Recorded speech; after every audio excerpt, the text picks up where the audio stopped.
Xbox On.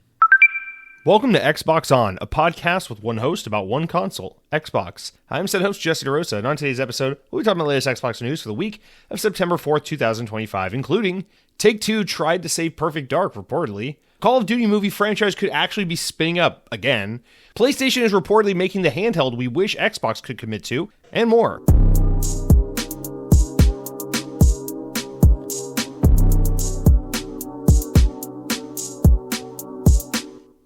On this day, week in history, the history of Xbox, this day ago, there we go. In the year 2020, 5 years ago, Marvel Avengers was released for the Xbox One. Boy, oh boy, I can't believe that was already 5 years ago. Now, Marvel Avengers is no longer online, but I think, when did that go offline? Was that last year or was that early this year? I think it was last year. They made like all the DLC free. Didn't they make the game free, or they sold the game for like dirt cheap, like a couple bucks? And then like they did some final update to make the game like a lot more optimized and playable in an offline fashion for as like a single player, story game, as opposed to this like live service hack game that it was during its life cycle. Listen, I don't have any real beef with this game. I know it had its fans, it had many opponents, and then over time, it just like most games, it's like, oh, the people that stuck around know that I got way better than all the discourse surrounding the game when it came out, and I'm sure, as is generally the case with these kinds of things, the game was probably never as bad as the internet makes you believe it was. But the thing is, this game just, I don't know, man, it did not look it didn't look the part, and it didn't appeal to me. And then when I finally gave it a try one time through Game Pass, I tapped out of it after like 40 minutes because I was like, it's kind of boring. The opening with Miss Marvel, and like it's superhero con. I hope Captain America signs my backpack, like that kind of stuff. I was like, just wasn't feeling it. But I do want to get back to this game one day, because when it went offline, I did buy it or download it or whatever you had to do to make sure you got it before it went away forever. And I've seen videos, I've heard the murmurings that the game is pretty solid in its like currently offline state. If you just play as a single player game and you run through it and you have a good time, there's some good stuff in here. And I do one day want to get to it. It's just, God, it's such a boring, uninspired game, like when I look at it and from what I played of it. But I'm sure there's some good stuff in here, and gosh darn it, I love superhero stuff, so I'm sure there's something for me. But man, 5 years old, Marvel's Avengers. God, it's like, when will it end? The live service, license IP stuff, and please stop. We're all begging, please stop. And then what do? WB says in a financial statement, oh, we're working on another live service DC game. Who knows? Who knows what the future has in store for us? But Marvel Avengers, let's be honest, I'm sure you're a better game than you were given credit for, and I'm sure Marvel fans deserve a much better game than whatever the hell you were. So, happy 5th anniversary. Speaking of anniversaries, this week is my 10-year anniversary with my girlfriend, so that's crazy. Every week we start the show going, and this week in Xbox history, game came out. Wow, is it that old? I'm old. I'm really feeling old this week. I'm reaching my 10-year anniversary with my girlfriend, and that makes me feel so fucking old to be like, yeah, the girl I met in college, I've been with her for 10 years, and we have 2 cats together, and I have allergies all the time because of it, and it's just crazy. It's been 10 years of all that, of her suffering with me and me suffering with the cats and my allergies, and us suffering as a couple as I record the Xbox On podcast every week, every Wednesday night, and she just waits outside the door saying, oh my God, when will he stop screaming the F word into the microphone to an audience of 12 men across the United States? When will this end? And then I coddle her afterwards and assure her, I promise this is the last week I'm going to record the show. I promise I'll give it up for you. And then the next Wednesday, I'm sure enough in my boxers again, talking to the microphone to all 12 of you men across the U.S., screaming the F word, saying, oh, French fry, PlayStation really released a new game while Xbox put age restrictions on Call of Duty, and then we complain, and then a new handheld comes out and they put an Xbox logo on it even though it's a computer, and then we say Xbox roll out, and then the show's over. Anyway, guys, Sam Frito writes in and says, let the F-bombs roll. Fuck, French fry, fryer, France. I'm out of it. I think that's all the F words there are, right? That's it, right? France, fuck, and French fry. Yep, that ought to do it. All right, guys, see you next week. All right, let's get into the show in a proper sense, you guys. We got some games coming out this week that some of you might be pretty interested in. In fact, one of these games here is a pretty big deal. You may have heard of it. It's called Hollow Knight Silksong. It's finally out as of the day this is going live, Thursday the 4th of September, and it's a day one Game Pass game. Woo! I know people have been waiting for this game for the better part of a decade at this point, and I don't understand. I never understood the Hollow Knight thing. I'm sure it's a great game. I know it's like a Souls-like Metroidvania thing. It's more like Metroidvania than anything. But I know people love the first Hollow Knight. I never played it. I have no interest in it. I'll probably never play it. It's fine. I have no beef with Hollow Knight. It's just one of those things where it's like, good for people. They love it. But I don't understand where the discourse is surrounding this game that's appeared in the past year where people are like violently, impatiently, obsessively anticipating this game, where it's like, dude, calm down. It's a small indie game. These guys made a shit ton of money off the last game. Let them take their sweet ass time and make this game what they want it to be. It'll be out when it's out. I guess my confusion with Hollow Knight is there are so many Metroidvania games, so many indie Metroidvania games that are all pretty darn good. And we've had so many of these kinds of games for like 15 years now. As long as indies have been prominent, really going back to the Xbox 360 era, that I struggle to understand, I guess I never will because I'll never play it, but I struggle to really see why Hollow Knight. Like, why is this one particular game so important? Why is it so beloved? That's like, you don't see people threatening Drinkbox every day. Like, if you don't make Guacamelee 3, I'm going to fucking kill you, but like Hollow Knight's the game where everyone's just constantly like ejaculating, uncontrollably in excitement for this game. And I don't get it, but I'm happy for you because the game's here. I'm sure it's getting amazing reviews. I'm sure people are loving it. So it's here. Calm down, please. Put the guns down. Put the knife down. Hollow Knight is here. Just go play the fucking game. It's on Game Pass. Calm down, you fucking weeaboos. In addition to that, Hell Is Us is also out as of the day this podcast goes live. Now, this game is kind of, I don't want to say came out of nowhere because I feel like in the past couple months, people have been buzzing about this game, but it's gotten some pretty solid reviews. It looks like it's a third-person action game. I don't know. I was pretty interested in it. For some reason, I thought it was a military shooter because I kept hearing the name for it, and I thought it was one of the Delta Force style games that's coming out. And so I was like, oh yeah, I want to check out Hell Is Us. And then I watched a trailer and was like, that is nothing like what I thought this game was going to be. But it looks good. I'm not. I'll be honest. I'm not going to play it. I'm just overwhelmed with things I want to play right now. But it's a mature-rated action third-person game developed by Rogue Factor, who I don't know who the hell they are. But it's Nacon published. It looks like people are really digging it. That's a very hey, remember AA games? Well, this is like a really nice AA game. So it sounds like, and I think it's like $40 or $50. So it seems like it's a pretty great, unique, refreshing kind of game. In a time where we need something other than just free to play in Call of Duty. But I'm too excited for Call of Duty Black Ops 7 to care about anything else right now. It looks fine. Maybe I'll play it one day. It'll no doubt go to Game Pass or something at some point. But guys, that's it for the notable games releasing on this week in Xbox history. You see how I combine the two things? Honestly, with that, we can just hop right into the news because I'm excited to get past the news so I can tell you about what I've been eating. But no, silliness aside, this first news story is such a ball-busting, I almost wish we didn't know about this because it's like just more disappointment, more agony. But let's hop into it. First, let me take a sip of my KSI The Nightmare Strawberry Cream Prime Hydration Drink. So give me a moment here. Man, if you're not drinking Prime, you're a fucking idiot, I'll tell you what. All right, guys, let's hop into the news. So from VGC, here we go. Bloomberg reported, Jason Schreier over at Bloomberg reported it. VGC's got the write-up here because I don't have access to Bloomberg, but get ready to feel some tears. Take-Two was reportedly in discussions to save Xbox's canceled Perfect Dark reboot. The negotiations recently collapsed over details of the potential deal. So, Jason Schreier reports on Bloomberg that the collapse was between Microsoft, Take-Two, and Crystal Dynamics owner Embracer, which resulted in an unspecified number of layoffs at Crystal Dynamics last month, which we didn't really talk about too much because layoffs are so common at this point. It's like, why even, whatever.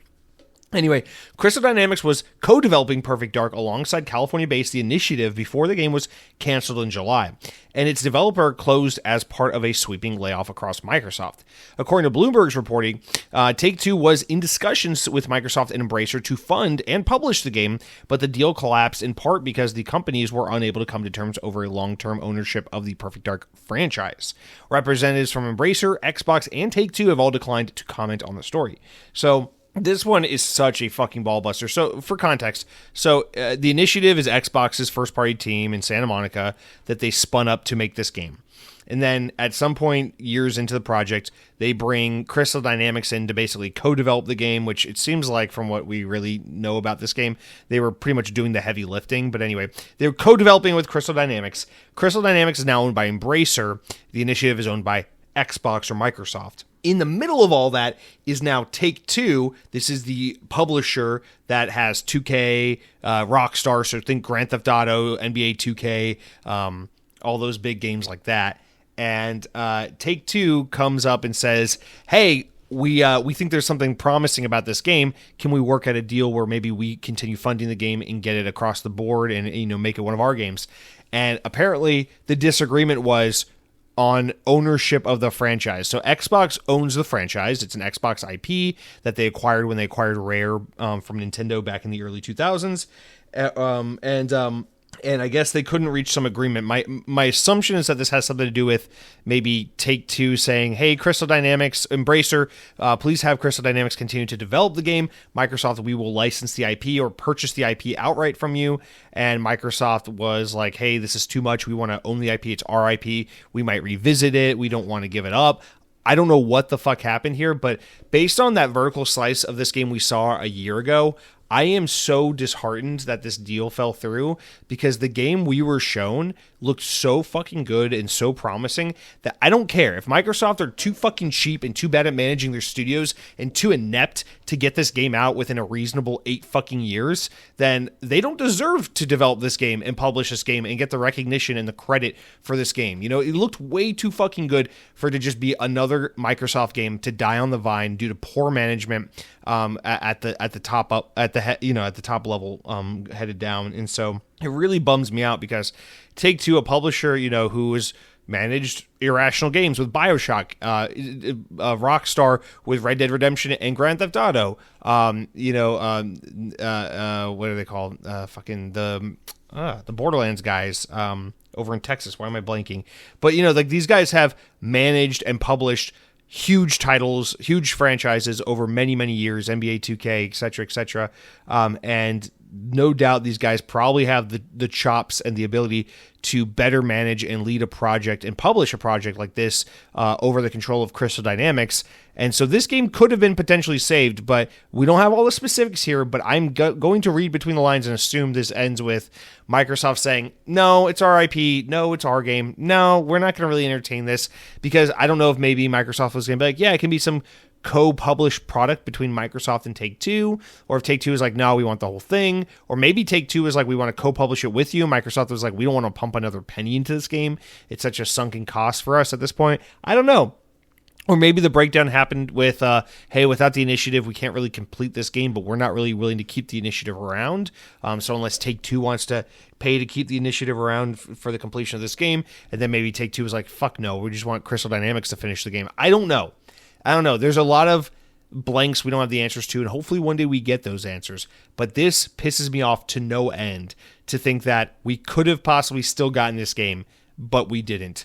I'm sorry, but you do what you got to do. I don't care if it's Microsoft capitulating. I don't care if it's Take-Two capitulating. I don't care if it's Embracer capitulating. Whoever needed to bend the knee to make this happen, whoever needed to compromise or lose out a little bit so that audiences could get their hands on this game, I want that outcome, because this game looked so fucking good, and I'm severely butthurt that it's gone, that it's just another vaporware project from Xbox, a publisher that has shown that despite the money and the power that they come from, they are completely incapable of properly managing first-party studios. So what did they do? They bought a bunch of fucking first-party studios. So I do this this just gets me. I thank God every day that they continue to run like Bethesda as like almost like an independent thing from Xbox Game Studios, as well as Activision separately from Xbox. Because can you imagine if, I mean, I know Matt Booty is overseeing these things technically, but can you imagine if they were really like brought in like first party teams in the more traditional sense? Can you imagine what Call of Duty and Elder Scrolls and things like that would look like right now? I mean, it's like, God, such a fucking mess over there. But I guess all we can do now is just continue to wait for our 14th year of eagerly anticipating Fable updates as Xbox has basically no more games left to push out because everything's vaporware or canceled or already arrived. But don't worry, guys, you can play Gears of War 1 for like the 7th time, this time on PlayStation. So I'm sure that has Xbox fans just fucking grinning with glee. Or I don't fucking know what to say. But anyway, that's our leading story this week. It's unfortunately it's not a good one, but it's one that definitely gets you thinking. It makes you really yearn for what could have been. That's for sure. I'll say that much. But speaking of what could have been, let's talk about something that at one point is a what could have been, and I guess now is back on the table. And I don't see enough people talking about this. But so the Call of Duty movie conversation is coming back, but I feel like people are forgetting that there was a plan. It wasn't this like 2017 when Activision was like, yeah, we're working on like a Call of Duty cinematic universe, right? This was like during peak MCU years where I swear to God, Activision said they announced a Call of Duty cinematic universe where like the Black Ops and Modern Warfare storylines were going to be like translated into film and interwoven together. I swear to God, I'm not making this up. It was around the time Call of Duty World War II was coming out. So this was 2017. I'm like almost 90,000% sure I'm right about this. And I don't know if they were working with Paramount, but I want to say that was right. But they announced this. This was a thing at one point and then just quietly never got brought up again. Well, anyway, fast forward to today, and we got another update on this because from VGC, as relayed by VGC, originally reported by Variety, Activision's officially signed a deal with Paramount to produce a Call of Duty movie that the pair has announced. So this is a single movie. So, I mean, obviously the intention here is to build the franchise, but as part of the agreement, Paramount will produce and distribute a live action film set inside the Call of Duty universe, though it's not clear which of the more than 30 games it will be based on, if any. And according to the report from Variety, while the deal is for a single Call of Duty movie, it encompasses the potential for Paramount to expand the Call of Duty universe across film and television. As a lifelong Call of Duty, as a lifelong fan of Call of Duty, this is truly a dream come true, said Paramount's chairman, CEO David Ellison. That's such a bullshit statement. From the first Allied campaigns in the original Call of Duty through Modern Warfare and Black Ops, I've spent countless hours playing this franchise and I absolutely love it.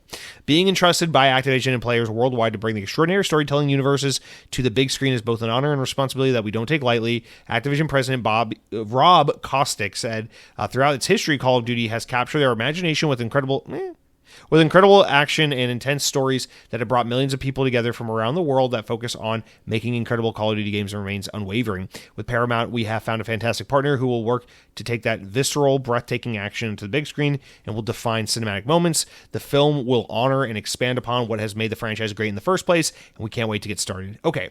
So it's happening. Things are under production. We're getting a singular Call of Duty movie that will no doubt end with some kind of cliffhanger / nod to an expanded universe to leave the door open in case the movie is a huge success. But with Hollywood being as touch and go as it is these days, where, you know, 1 month you could have a movie that everyone expects to do well completely bomb, and then the next month you could have a movie that no one thinks anything of and have it be a multi-billion-dollar smash hit success. I'm sure they are very tepidly, very cautiously walking into the idea of making a Call of Duty movie that is Paramount. So this is cool. Now, listen, I mean, when it comes to video game movies, I think we can all agree that there has been a change in recent history where the quality of video game movies and adaptations has gone up a considerable amount. You know, things are better today than they were back then, back 20 years ago, that's for sure.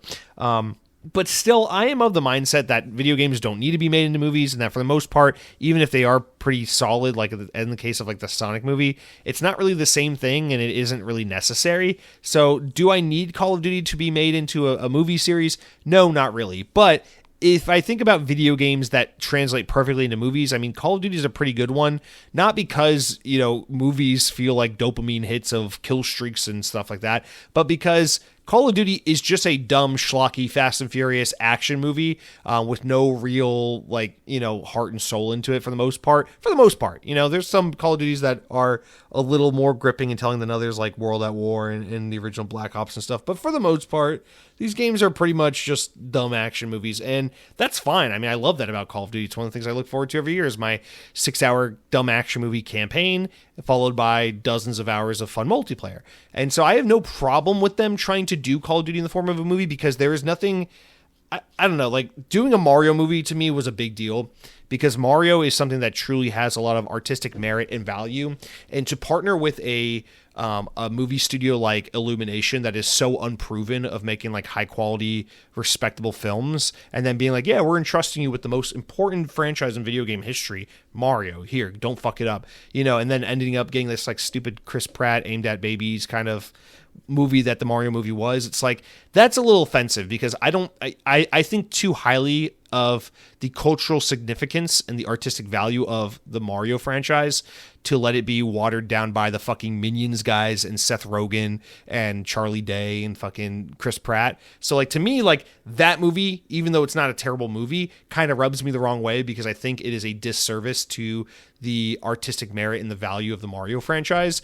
But Call of Duty doesn't have that. Despite being an absolute behemoth success monster of an IP, there's nothing about Call of Duty where like I would be offended if they ever dared try to retread the storytelling of the Modern Warfare, whatever, shut up, dude. Even the best Call of Duty games, like, the best Call of Duty game of all time is objectively Call of Duty World at War. We all know that. There's nothing to be discussed there. And that game is very mature, very visceral, and very very artistic in terms of how it uses its tone and its art and its music and everything to really depict this horrible viewpoint of like the horrors of war. It's, if anything, it's more of a Saving Private Ryan type experience, whereas 99% of Call of Duties, especially look at like the more modern stuff, like the new Modern Warfare games and Vanguard and like anything made by Sledgehammer, basically, and like the newer Black Ops games that are just complete schlock, especially like Black Ops 4 and 3 and that kind of crap. It's like, that's just stupid action movie nonsense. I mean, you might as well just make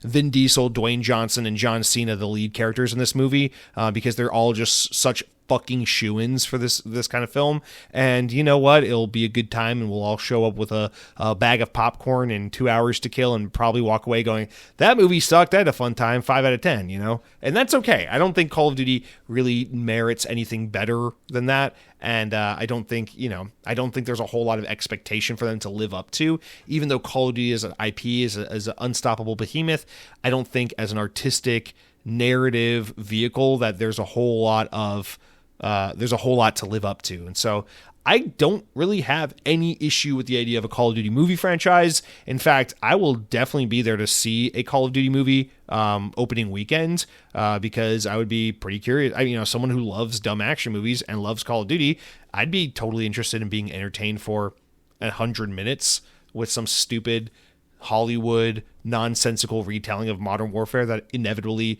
crams in some stupid love story that I don't care about. Like, I'm up for that, Throw a little Marvel humor in there, whatever. I'll forget about it by the time Sunday rolls around, but that Saturday night, I'll have a fun time with the movie. So I welcome it. And if they want to expand it into TV, why not? Everything's a TV show now. Everything's a shared universe. Why the fuck not? I say welcome. So I don't know. That's really my opinion on a Call of Duty movie. I am fucking shocked that it's 2025 and we still don't have a Call of Duty movie. So if anything, really all I gotta say is props to Activision for really holding out so long. I mean, I really didn't think they had it in them. I thought they were such fucking sellouts and cash whores that they would have done this far sooner. Now, I know what everyone's thinking right now, which is if they're going to make a Call of Duty movie, what they really ought to do is cast all the actors and musicians from their most famous skins and have a movie where it's like Nicki Minaj teaming up with Snoop Dogg, Seth Rogen, and Beavis and Butthead and the Ninja Turtles to like take on fucking, I don't know, Perseus or some villain from one of the Call of Duty games. I just think that would be pretty cool synopsis for a movie that would feel like a fever dream, but in a world where Fortnite rules the world, I don't think anyone would blink twice and think anything of that. So you can still have Vin Diesel, Dwayne Johnson, John Cena in the movie, and I think it would still all fit in just about as well as anything makes sense these days. So that's another way they could take the film, and I think it would be totally on brand. So there's your Call of Duty movie. I'm going to continue to look forward to Black Ops 7, but more so I'm going to really continue to look forward to Battlefield 6, because I'll be honest with you guys, all I fucking do every day is scratch my arms and think about Battlefield 6. It's like I'm a fucking fiend for that shit at this point. So anyway, we'll talk about movies again a little bit, but for now, let's hop back into the world of video game hardware, because while Xbox has proven themselves entirely incapable of pleasing fans with a handheld device, Sony is reportedly doing just the opposite and giving the people what they want. So here is a write-up from VGC, but originally reported by the YouTuber Moore's Law is Dead. So, according to this video that he put out, which I highly recommend you guys watch, I didn't watch it myself, so it's so easy for me to highly recommend it when I haven't even seen it, but highly recommend just for the sake of throwing the guy a bone and supporting his channel. Anyway, Sony is apparently working on, they're working on PlayStation 6, no duh, always working on the next generation, but apparently there is a SKU of PlayStation 6 that is going to be a dockable Nintendo Switch style handheld device. So in his YouTube video, he talks about how the device is targeted around a $500 price point for release in about 2 years in 2027. And so there would be like a PS6 like beefy edition, there'd be a PS6 like Xbox Series S edition kind of thing where it's a cheaper model, and then there would be this handheld model that's about as powerful as the S model but is more expensive because you can also dock it and make it a handheld or whatever. So that's pretty cool, and I just think to myself, isn't this like 100% exactly what we thought Xbox was going to be doing with the next generation of Xbox? Think about 2 years ago, before we knew Xbox was going to completely give up on before we knew Xbox was entirely giving up on hardware and being a first-party exclusive publisher and all of the rest, we thought, oh, the next generation of Xbox is going to be like a successor to the Series S, a successor to the Series X, with the addition of this dockable handheld device. Although I think what they should do is just get rid of the Series S and then just make that dockable handheld device. Although I see the value in having both, because one is the low price entry point for everyday consumers, and one is the nerdy enthusiast handheld device for hardcore Xbox people that need to have Xbox on the go in addition to having a beefy, powerful console like a Series X. So I just think that was an awesome idea. I was super hyped about the future of Xbox when the reporting and rumors were that was what we were getting from Xbox. But then we ended up getting the exodus of Xbox, where they're fucking claiming that your Texas Instrument is a goddamn Xbox, and now Asus is making these stupid fucking PC handheld devices for $800, and Xbox is trying to fucking pee on your head and tell you it's raining by saying, oh, this is an Xbox, look at that Xbox logo in the corner of the device. Clearly this is an Xbox. I saw on Threads earlier today that Sarah Bond tweeted, and she's like, now this is what I've always wanted, or some shit like that. And it was like a post from Xbox talking about how the ROG Ally Xbox can connect to your Xbox at home, and you can stream your Xbox directly to your ROG Ally. And everyone's like, yeah, so like a PlayStation Portal, but like 4 times the price. And I'm just thinking, like, I have my fucking Logitech G Cloud that's been able to do this shit for fucking years. Like, what are we bragging about here? What is so special about this device that is not an Xbox handheld that you guys keep insisting is an Xbox handheld? So I don't know. It's cool to see that, and this is all still in development. There's a lot of R&D going on, so things could change, plans could change. Who knows what PlayStation 6 ends up becoming as far as what comes to market versus what they're gunning for now in 2025. However, with about 2 years left to go on both fronts, really from both partners or from both teams, we'll see if maybe PlayStation 6 ends up giving us delivering on the promise of what all the future of Xbox was supposed to be, while Xbox just continues to flounder and then like limp out some kind of Xbox Series X successor while they continue to push us all towards PlayStation with the release of every notable game on that platform. So I don't know. It's a little disheartening because it just sucks that Xbox was so close and could have done so much, and then just insisted on really fucking everything up. And now we're watching PlayStation take the layup by being like, hey, that's a great idea. Let's do one of those. And they're just doing the Xbox portfolio thing. They're just doing their move, what we were supposed to get from Xbox. Now we're just getting it from the competitor, who's not really a competitor because they've absolutely crushed Xbox into obscurity at this point, honestly. Or they're getting there at least. But anyway, good for PlayStation, good for PlayStation fans. You guys enjoy that ecosystem that I so desperately wanted for Xbox. I'm going to take another sip of my KSI, the Nightmare Prime Hydration Drink, 16.9 fluid ounces, because I need to think about my life. Oh my God. Strawberry cream Prime. It's not even fair. It's so good. Man, if you stopped drinking Prime in the past year or two, I really got to question your ethics and your morals, because that's just this phenomenal drink. Anyway, where were we? Oh yeah, speaking of Rare, the executive producer of Rare's canceled Everwild has been given a new role inside of Xbox Studios. Yeah, that's not the only Xbox canceled game we're going to talk about today. Perfect Dark. We also got to talk about Everwild.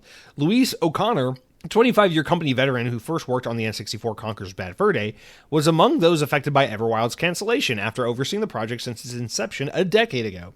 However, O'Connor has been given a new role inside of Xbox Game Studios as its chief of staff, which will see the former artist and animator support its various teams. Interesting. O'Connor was one of Rare's most senior creators, having previously served in the UK studio's head of animation as well as its head of incubation team. Notably, O'Connor's boss of 13 years, former Rare studio head Craig Duncan, was appointed head of Xbox Game Studio last year. So she was probably a pick from him. So it's cool to see someone get a promotion, get a way to move out of Rare and into something more, how do I say this? Into something else that's probably more stable and needed right now at a time where Rare is probably this gutted piece of shit studio that's in the middle of doing nothing because they have nothing, because Xbox canceled their project and because Xbox did a horrible job managing them, and all we have now is post-content support for Sea of Thieves and Empty Dreams. So good for Luis O'Connor. It seems like even more talent and long-standing cultural significance to the Rare brand has been diminished as more people leave or move into other roles and go on to do different things, as the company's only project that we knew of is now canceled. So good for her. Boo for everyone else. All right, speaking of delays, cancellations, and disappointments, are you looking forward to the Mortal Kombat 2 film? Me neither, but 8 weeks before it was supposed to come out, Warner Bros. And New Line Cinema have surprisingly delayed their Mortal Kombat movie sequel by 7 months. That's right, now instead of coming out in October or whatever the fuck, it's coming out on May 15th next year. That's a huge-ass delay, especially for a movie that was supposed to come out so soon. So that's really, really weird. I wonder what the reason for that is, if they just wanted to move it into a different fiscal year, or if I don't know if they thought it would be better for financials to just have things moved around, or if there was something dangerously wrong with this movie. And it was listen, it's like, I wouldn't be surprised if the movie got delayed while it was in production, but the fact that the movie got delayed when it was done, ready to be seen by audiences just weeks away from release, that is odd. But I also don't care enough about the Mortal Kombat 2 film to sit here and talk about it any further, although I did enjoy the first movie and I will see this movie. I just, what else is there to really say at this point in time? So there's your Mortal Kombat 2 movie update.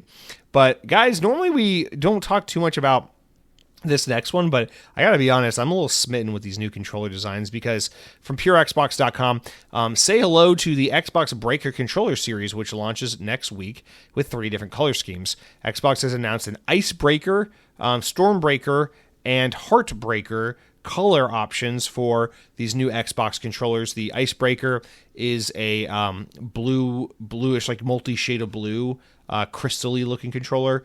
The Stormbreaker one is like white and black and different shades of gray. And then the Heartbreaker one is like different shades of pink, purple, and blue. And they all 3 look fucking awesome. It's like, imagine the camo designs, but instead of camo, it's like shattered ice and glass, and it looks beautiful.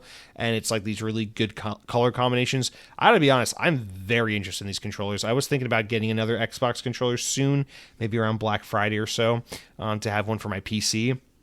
Because I've been playing a lot of PC, and my Xbox controller for my PC has stick drift on the analog sticks, and my PS5 controller sucks because I don't like the way it hurts my hands after long play sessions. But I could use one of these. I don't know which one to go with. I think all 3 of them look so good, but I'd probably go with Icebreaker, the icy blue one, because that one just looks so good. But yeah, all three of these controllers look phenomenal, and I highly recommend you maybe check them out if you're in the market for a new controller, because these are some sleek designs.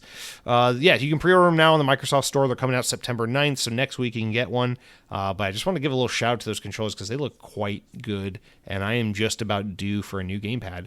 All right, next up and last up, let's just do our Game Pass update of the week or month. I guess we get these every 2 to 3 weeks.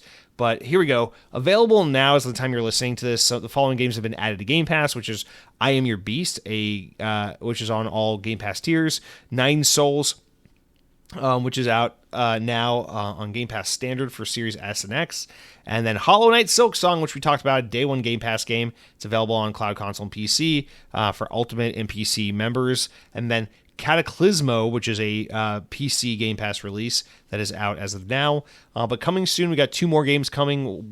This first one here, I know a lot of you guys are really interested in. I'm sure Sam Frito is really just itching to play this one, and that is Paw Patrol World, which comes on September 10th to Cloud Console and PC, so that will be a Game Pass Ultimate standard game. And then Roadcraft, which is coming to all tiers of Xbox Game Pass on September 16th, Cloud Console and PC, or just Cloud and Console, no PC. But as always, in order to get games, we have to lose games. So on September 15th, the following 3 games are leaving Game Pass, so give them a go before they're all gone, which is All You Need Is Help, Wargroove 2, and We Love Katamari Reroll plus Royal Reverie. Sorry. Ugh, pronunciation is hard. Yeah, this is like the first time in a long time where the games leaving don't speak to me at all, and I don't feel like I'm missing anything. So that's a good feeling as someone who doesn't have Game Pass right now. But guys, that's going to do it for all of our news this week. Let's wrap it on up and move over to the games we've been playing this week, because I'm excited to talk to you about the games I've been playing, because this is what I've really been enjoying. I've been really falling down the rabbit hole with some game time this past weekend. But before I can tell you about what it is I've been playing, I gotta tell you what it is I've been eating, because there's something so exciting to tell you guys about. And no, it's not the KSI Nightmare Prime Hydration Drink, 16.9 in fluid ounces, strawberry cream, artificial flavors included, 20 calories. No, rather, what I have been eating is something I eat just once a year, and I look forward to every year as of last year. So this is the second year we've done it. But it is Olive Garden's all-you-can-eat endless pasta. It is back. It is here. I got the email about a week ago, and I saw it on Threads where, hey, all-you-can-eat pasta is back at Olive Garden. I said, oh my God, I know they only do this for like a month or so. So let me catch you up to speed for those who don't know, maybe those in the UK or what have you, because I know we got some international listeners. Actually, some of the best listeners of Xbox On are UK listeners, so it's actually crazy how much I fucking hate all you Americans, because I can only rely on our friends across the pond to be good supporters of the show. So step it up, Americans. Why don't you stop shooting your kids at school and start shooting your shot with me, the Xbox guy, by writing in with your favorite comment. But we're not at the comment section just yet. Let's instead talk about what I've been eating, because we live in a country where we just casually throw around school shootings and refuse to do anything about them. And instead, we just move on to anything else because we're selfish and we refuse to do anything about anything that matters. So that's great. Anyway, all you can eat pasta. So for those who don't know, so Olive Garden, popular chain restaurant. Of course, it's from Central Florida because everything horrible for you is from Central Florida. And basically the way this works is it's once a year. I can't really figure out when it is. I know it's always in August is when it starts, but I think it's like at some point in August to some point in September. It's like a month. It's like the month of August or the month of September or some combination of half of August, half of September. But the point is, it's only for a couple of weeks. It's a very limited thing. And it's $14 US. And it gets you all you can eat pasta. So you get your breadsticks and you get your salad like you always do at Olive Garden. So those come with any meal. And then for $14, you pick round one. You pick a noodle type, a sauce type, and they give you a huge entree portion of it. And then every order past that is like a smaller lunch portion. So that way it's like first bowl is like a full meal, and then every subsequent bowl is like a sampling. So you keep going for another bowl, another bowl, another bowl. This is the second year I've done it. I always tap out after 3 bowls, which because the first bowl is full entree size and the second plates are like half portion size, it's really like 2 full entrees worth of pasta is what I'm eating. But yeah, it's fantastic. And so for $5 extra, you could then add protein to your all-you-can-eat pasta. And the proteins they have are Italian sausages, meatballs, and the crispy chicken that they use on the chicken parmesan. So what I do is go for the fucking rigatoni, because it's the best pasta shape. Fuck you. I go for the 5-cheese creamy tomato sauce, and then I go for the crispy chicken. So I just eat that again and again and again. 3 plates of crispy chicken, 5-cheese tomato sauce, and rigatoni. Kill it with some fucking Parmesan and black pepper, and I just eat 3 fucking bowls of that with a little bit of breadsticks and salad. Coke Zero on the side. Dude, that meal will make you feel so goddamn fat. You will roll out of that Darden establishment feeling like you just Kirby'd an entire Golden Corral. Like it is so good. And here's the thing: is like I love saying this as someone of Italian descent. I have no respect for authenticity. I just have respect for shit that tastes good. There is authentic food in this world that tastes phenomenal. And then there's trashy American fast food that tastes phenomenal. And so I always have to get in front of the bullet. I hate this notion of like, why would you eat Taco Bell? That's not real Italian. That's not real Mexican food. It's like, of course not. It's Taco Bell and it's beautiful. And real Mexican food's amazing, and Taco Bell is amazing. It's the same thing with like Olive Garden, where it's like, yeah, Olive Garden isn't real authentic Italian food. But it's awesome, and it is what it is, and we love it, and we accept it. And that's why millions of fat-ass fucking diabetic Americans show up at that restaurant every goddamn day, because we fucking love it, and it's beautiful. And so I want to give a shout-out to Olive Garden. I also want to give an additional shout-out to Olive Garden, because my girlfriend and I were remarking this while we were there, and it's so funny, because she doesn't do the endless pasta. She gets a single entree and eats about 3/4 of that entree and then goes, ew, I'm stuffed, and then doesn't even take the rest to go. And meanwhile, I'm like scarfing down 3 fucking bowls of endless pasta with salad and breadsticks. But we were remarking because the Olive Garden that is closest to us is relatively new. It opened up 3 or 4 years ago. So it's one of the newer models of Olive Garden. And what's so compelling or so interesting about it is, in a world where every chain restaurant, every grocery store, every clothing retailer, every fun place, like fucking Disney World is doing this, for Christ's sake, is trying to gray box, Apple, minimalist, destroy their, Cracker Barrel was just all over the news for this. They're trying to millennial gray de-theme the fuck out of all these buildings and make everything a corporate warehouse building instead of like a fun themed environment. I gotta give Darden a lot of credit, because with their restaurants, they have really kept up with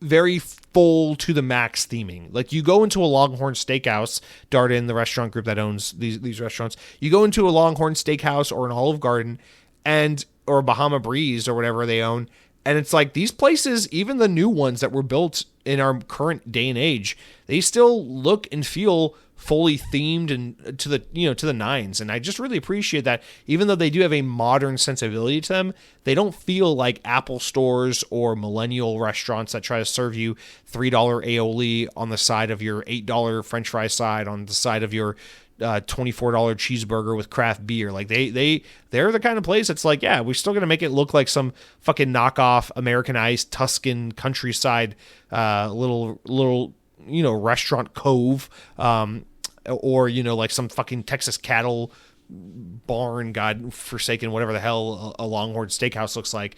And I just love that they still play into that in a world where everything is supposed to look as boring and miserable as humanly possible. So shout out to All You Can Eat Pasta. Shout out to the Olive Garden. The prices are good. The service is friendly. The pasta is abundant. It is serviceable, and the atmosphere is welcoming and inviting, and made me forget. Honestly, it was such an inviting, wonderful time that I forgot about the tiny child screaming behind me while he watched fucking YouTube on his mother's iPad. So I just want to give a shout out to the Olive Garden. You're a beautiful restaurant, and while I only come to you once a year for All You Can Eat Pasta, I very much look forward to my 2026 visit, and I just want you to know that you're a special place and you deserve more love. So that's it for what I've been eating. You guys, we've talked about Call of Duty movies. We talked about Olive Garden. But what is the synthesis of these two things? Well, I'll tell you all about it when we get to what I have been playing, which is what I'm going to talk about next to you guys, because I have been playing Battlefield 2042 and lots of it. So in anticipation for Battlefield 6, DICE has put in a new free battle pass on Battlefield 2042, where like every couple of tiers you unlock new cosmetics and items that will transfer over to Battlefield 6 when that game comes out. In addition to that, they have remade and re-released the Iwo Jima map from Battlefield 1942 and from Battlefield 5 in Battlefield 2042. And it is one of the great Battlefield maps, apparently. I wasn't familiar with it until I played it in Battlefield 2042, but it is such a good map. And they have a 24/7 playlist of this motherfucker now. So this past week, I've been doing nothing but playing Team Deathmatch and Conquest in Battlefield 2042 on the Iwo Jima map. Well, Team Deathmatch you played on in Portal, so you played on other maps. But I've been playing so much Battlefield 2042 that, honestly, I gotta say, and I know that, you know, when this game came out in 2021, I said, hey, it's pretty good. It's not my favorite Battlefield. I don't see why people hate it, but I also don't think it's the best Battlefield ever. Whatever, I got my fill. I'm moving on, right? But now in 2025, especially with some of the updates they've done since, and just my acclimation to Battlefield and my realization that I can play Battlefield and have a great time with it with a controller if I play at a PC staring close at the screen, I have realized that Battlefield 2042 is one of the ultimate, most prime examples of a game where it was less than exceptional. It was not what people wanted from the game, but it was a good game. And the internet decided we have to hate this fucking game, trash it, dislike it to the max. And if anyone says otherwise, you were out of the group and you're outcast from society. And the reality is, Battlefield 2042, while not Bad Company 2 good, while not 1943 good, while not Battlefield 6 good, while not Battlefield 3 good, is actually a very good game. That has a really good, I actually really dig the setting, the art style of this game, like the near future look of it. I think it's fucking sick. I think the guns in this game, awesome. I think Portal is an amazing mode. I can't wait to see them execute on it on a more successful game and with like a version 2.0 when Battlefield 6 gets Portal mode. I can't wait. I think Portal's fucking awesome. I think Battlefield 2042 is really great. I don't like the operators. I'm with you guys. I don't like the operators. I don't like the 128 player maps where the maps are so huge they almost just feel empty and lifeless. I don't like it. But when you play like Portal mode and you're playing with like Bad Company 2 weapons on Battlefield 3 maps, or you're playing like the Iwo Jima map with Battlefield 2042 weapons, or you're playing like Conquest 64 player or Team Deathmatch 32 player, and the maps are smaller and the scale is smaller and the action's more jam-packed and you're playing better maps and things like that, this game really shines. It's not the best Battlefield ever, but it's a great game. It's a really, really great online multiplayer shooter. And I'm not going to pretend for a single goddamn second that this game is anything less than a great game, than a great military shooter. Now, did it launch with tons of issues and missing features? Yes, that's inexcusable, and I don't blame people for being mad upon launch. But now, 4 years later, is it currently in its current incarnation a great game? Yes. Now, is there still room to criticize it aside from things like the endless open boring, lifeless maps on 128 player modes? Yes. Is there still more to criticize aside from the operator system that sucks and feels soulless and ripped out of Call of Duty? Yes. What I would criticize on this game is it still has some issues. Namely, there are just times where the game just like doesn't want to boot up. Like I'll boot it up and it'll just load and load and load. Then I'll cancel the application and load it again and it will just load and load and load. And then I'll go into Portal and like I tried to play this free-for-all mode. One day the free-for-all mode was working perfectly and it was so much fun. Then the next day the free-for-all mode was working 50% of the time and it was really annoying. And then the third day the free-for-all mode was not working at all. And to test this further, to make sure it wasn't just PC weird bugginess, I downloaded the game on my Xbox. I subscribed to Game Pass for one day and then canceled my subscription, got my $10 back. But I subscribed to Game Pass for a day so I could test it out. And I was having all the same problems I was having on PC. I was also experiencing the exact same problems on Xbox. Actually, I would say the game was booting up faster and loading smoother on my PC than it was on my Xbox. So to drive the point home, the game is just still horribly optimized and still having issues all these years later, which means this game is somewhere at its core, much like the Master Chief Collection, somewhere at its core is just a fucked product from a code standpoint. And I don't know enough about this process to tell you what would fix it, if anything. I just know the game is still fucked, and it is still worth criticism. Listen, if you're like that game is one of the most disappointing Battlefields, it's a 6 out of 10 for me, I would say, hey, that's a totally valid viewpoint. But unfortunately, we lack nuance and the ability to have critical conversations and honest conversations in this world. So, of course, the only opinion anyone regurgitates on this game is that Battlefield 2042 is absolute dog shit. It's a piece of shit game. It makes me want to kill myself thinking about it. It's such a gay-ass, dumb game. It's like, okay, great. You have no you're not capable of any fucking unique thought whatsoever. So, anyway, I've been playing a shit ton of Battlefield 2042. I probably played at least 10 hours of it this past weekend alone. Granted, holiday weekend, which was nice. But I've enjoyed the fuck out of Battlefield 2042. But that's not all I've been playing, because I have been playing 2 other games I want to briefly touch on. One of them being Midnight Murder Club. So Cronky's been asking me to play this game. I finally downloaded it. I finally played it. So on Saturday night we play it, and this game is pretty cool. Here's the thing. Let me talk about this. Midnight Murder Club is this new second-party game from PlayStation. PlayStation's publishing it. I'm sorry, I forgot the name of the developer, but it's on PC and it's on PlayStation, and it's really cool the way they do it, where one person buys the game for like $20 or whatever it is. It's like 15 or $20, and then they can just invite other people to play. So you can download the game for free and then play it by having your friend who owns the game invite you using a friend code or a room key code to their game. And so only one person needs to buy it in order for up to 6 people to enjoy it together. So my brother bought it, and then me, him, his wife, our stepbrother, and one of his friends, so the 5 of us all played the game together, and only my brother bought it. And it was cool. We had a great time. We played for an hour or whatever, and it's fun. So it's basically like hide and seek. It's like creepy hide and seek. So you're like this mansion, and like the main mode is everyone has this flashlight and a pistol. And if you have your flashlight on, people obviously see you. And if you have your flashlight off, it's pretty much impossible to navigate the mansion. And the idea is to shoot the other people and kill them before they kill you. But it's a one-shot kill, and you can play in like team deathmatch mode, or you can play in these fun modes where you have like these different modifiers and effects that like fuck up the gameplay and make it goofy. But it's a fun, atmospheric, lightly spooky manhunt style hide and seek kind of twist on a little like arena deathmatch shooter. Not really arena, but a little quaint deathmatch shooter. So I think it's cute. I think it's fun. But it's the kind of game where it's like one night with this and I never need to play it again. It's like I had a good one night with this game. It's a one night stand kind of game. And if I never played it again, I'd be totally fine with that. But I appreciate that the game exists. I thought it was cute. I thought it was fun.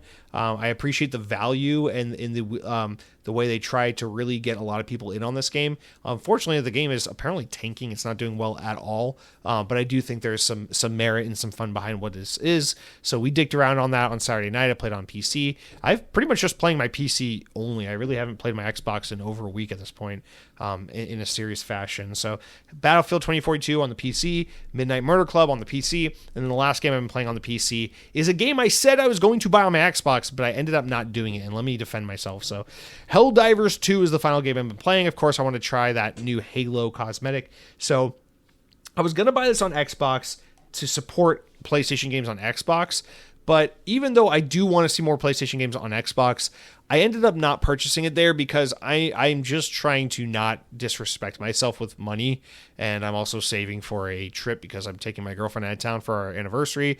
And so I'm just like, you know what? I'm not going to drop another $40 on a game I already own on PC, a game I already own on PC that I barely play anyway.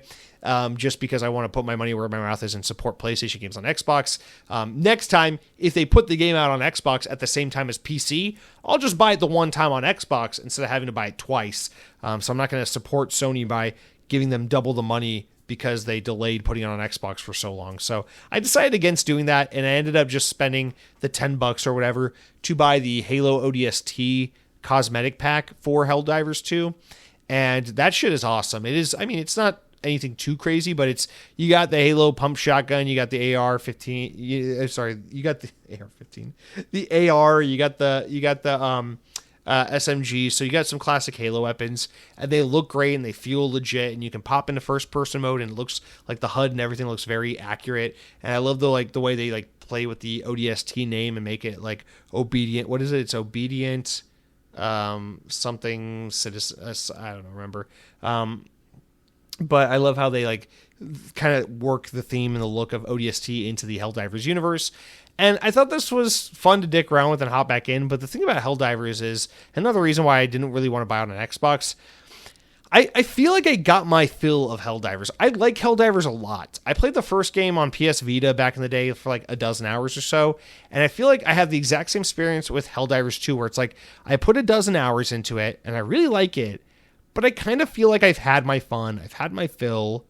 Even after playing another hour or two of it the other night, I was just yeah, this is fine, but I just kind of want to go back to Battlefield. I really don't want to play any Helldivers 2 right now. And it's just, I feel like it's one of those games where I'll keep it on my hard drive. I'll come back to it every once in a blue moon.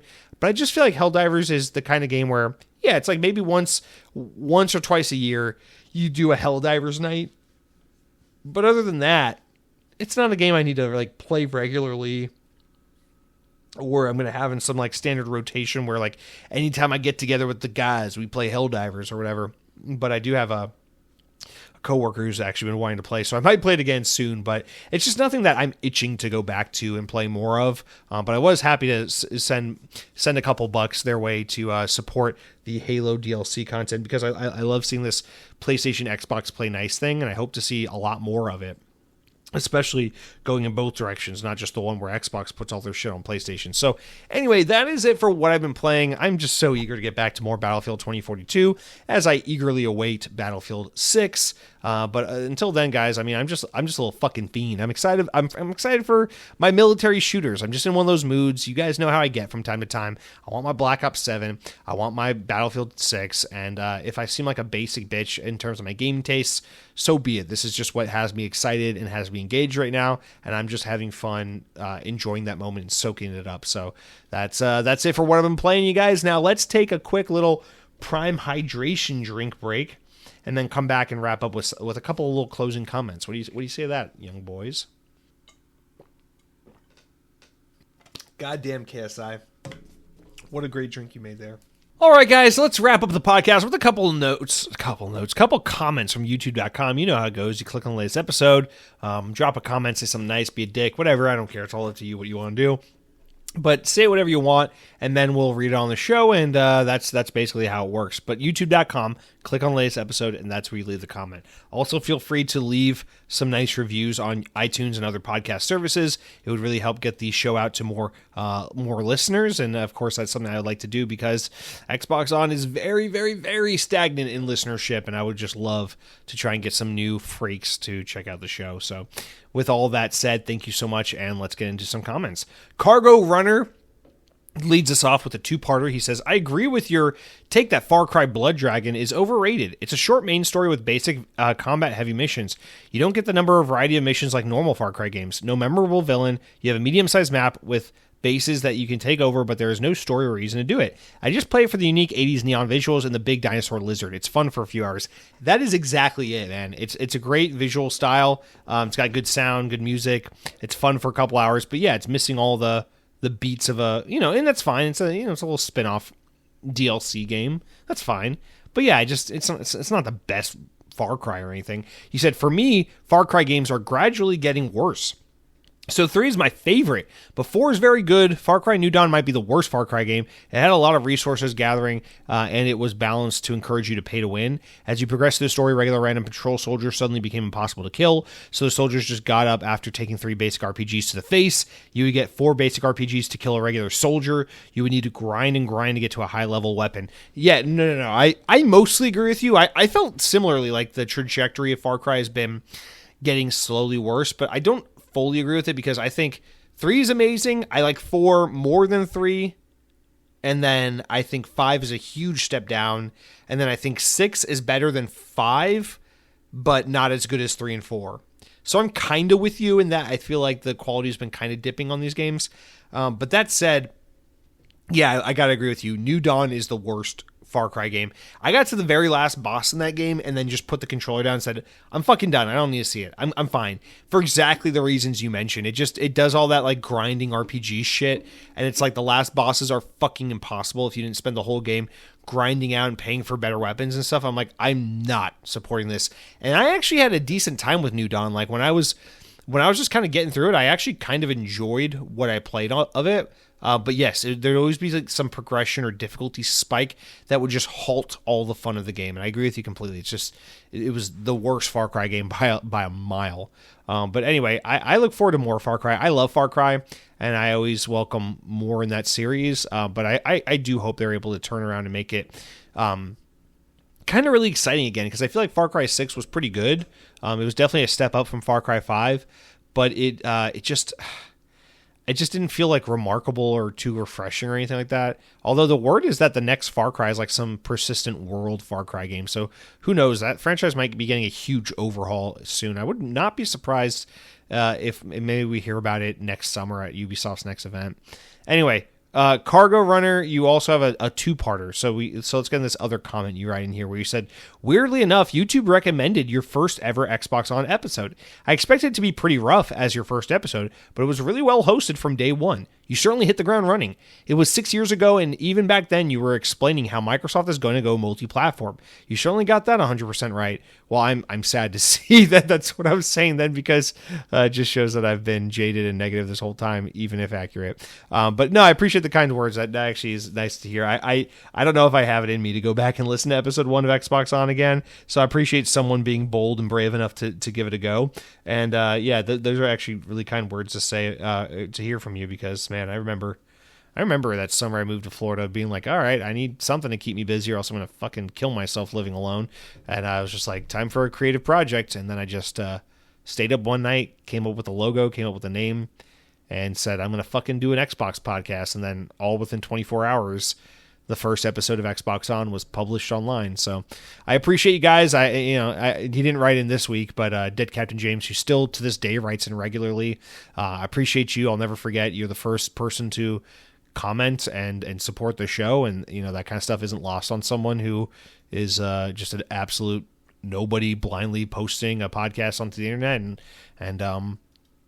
and seeing if anyone out there will be crazy enough to listen. So I know I get long in the tooth and a little mushy on these things, but every time something like this comes up, I always just want to like really take a second to appreciate. I really do appreciate all you guys that listen to the show, because it does mean the absolute world to me that there's a handful of men out there who are mentally deficient enough to listen to this absolute train wreck of a show every week, or mostly every week, or often enough, and that just means the world to me, because God, there's so many better things you could be doing with your time. So anyway, let's continue onward. Decoy Doctopus writes in and says, I really want to play Metal Gear Solid Delta, but charging full price $70 is insulting. I'm glad the game plays well, but I don't see many reviews talking about the price.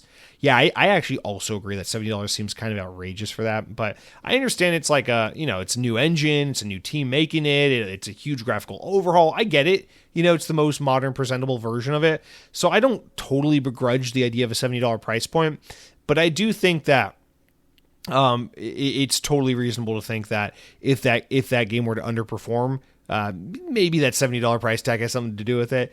I don't know. I don't know where I fall on these things, because if you're like going to meticulously rebuild something from the ground up, it's still going to take time and resources that justify a hefty price tag. However, that being said, to some extent, these things do feel like cash grabs, because we know that doing this probably wasn't as intensive, didn't take as much time and money and talent to create as like creating a game from the ground up. So I don't know, man. It's just one of those, like, just don't buy it if you don't like it, if you don't support the price. Wait for it to go on sale. I suspect this is a game that will be probably on sale by the time the Christmas season rolls around, when all those, Xbox storefronts and Steam and everyone are doing their holiday sales. So I suspect you could probably get this game for $45-$50. Not, pretty soon if you're waiting a couple months even. So, but yeah, I mean, I don't know, man. It's just weird. Like, if Sega was like, we're doing a from the ground remake of Sonic Unleashed, I'd pay $175 for that game. I don't give a shit, I don't care.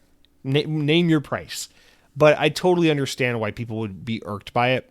So I'm of two minds, and I just think it's kind of one of those things where it's like, when it's the game that matters to you, you really don't mind. And I do think to some extent, and God, this is gonna sound so bad, like I'm just excuse making for these publishers, but I think some of the logic behind some of this stuff is like, listen, if we charge $70 for the remake of Metal Gear Solid, it helps us to not have to raise the price of, let's say hypothetically they're working on Metal Gear Solid 6, right? They're making a brand new entry in the Metal Gear Solid series from the ground up, a whole new game, right?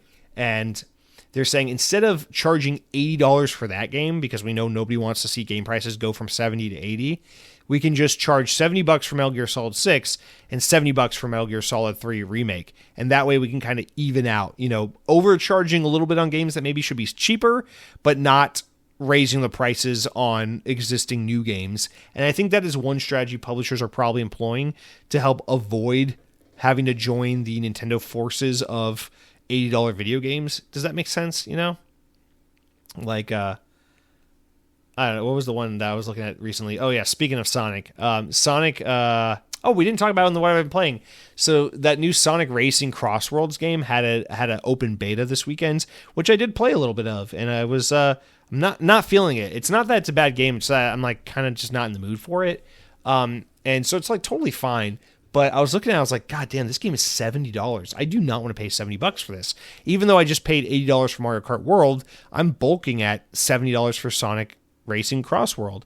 But it's one of those things where it's like, listen, in order to avoid making the next Persona game $80 or, whatever, the next Sonic 3D game $80, you overcharge a little bit on your kart racer, or you charge a little more on your Crazy Tax game or whatever, Shinobi or whatever, which just came out, to try and kind of like even out the income and where they're getting it from, as opposed to being like, oh, this game is now $80. So I don't know. That's just one way of looking at it, but I'm not trying to excuse make for these guys. I agree. $70 is a lot of money for a remake of a 20-year-old game that's already been remade a couple other times or ported a couple other times. So I could see why that's rubbing you the wrong way. But Decoy Doctopus, your name's a Metal Gear Solid reference. You got to be excited. You got to be. Surely you're going to bite the bullet. Please let us know. Are you going to remain strong like KSI when he drinks Prime Energy drink, or are you going to be weak like people who drink Body Armor and Powerade? Let us know. All right, our final comment comes in from Mr. ERNC05, who says, welcome listeners who don't comment. I'm one of those people. I just bought a Switch 2 a couple of weeks ago. Oh yeah, because last week I made that comment. I got you. I appreciate you. Man. I'm going to pretend that ERNC stands for Eric N stands for whatever your middle name is, and the C stands for Castillo. Eric Castillo writes in, there we go, I gave you a name, and says, I just bought a Nintendo Switch 2 a couple of weeks ago. What do you think is the must-have game so far? Yeah, I don't mean to be so like thoughtless and overly simplistic about it, but Donkey Kong Bonanza. Just Donkey Kong Bonanza. There's nothing, I mean, that's it. If you don't have Donkey Kong Bonanza, the next best game to have is Mario Kart World, which you probably have. So other than Mario Kart and Donkey Kong, honestly, my Switch 2 is just waiting for Metroid Prime 4 at this point. So I like my Switch 2. I'm glad I bought it. I'm excited about it. It was nice getting really hyped about Nintendo again this year, and I'm excited to get back into more of my Switch when this Battlefield craze dies down. But honestly, outside of Mario and Donkey Kong, I'm more than satisfied with my Switch 2 until Metroid. I don't give a shit about Pokemon. I don't give a shit about the wheelchair basketball game. I don't give a shit about spending, speaking of insulting prices, spending $70 or $80 to play that Switch Kirby game with slightly new content. Like, I don't care about any of that shit. I might play Kirby Riders later in the year, but other than that, just waiting on Metroid Prime 4. But thanks for writing in, Mr. Eric Castillo. And thank you, everyone, for listening in, writing in, participating in whichever form or fashion you participate. But I just appreciate you being here, and I hope you have a wonderful week. So make sure you take some time to eat your endless pasta. But then when you're done, you got to work it off. You got to take care of your health. So why don't you get your steps in by playing some Battlefield 2042 and running around Iwo Jima with modern near-future weapons. I think that would be a really great way to get some energy out. But until next week, be good, be safe, be kind, and power your dreams.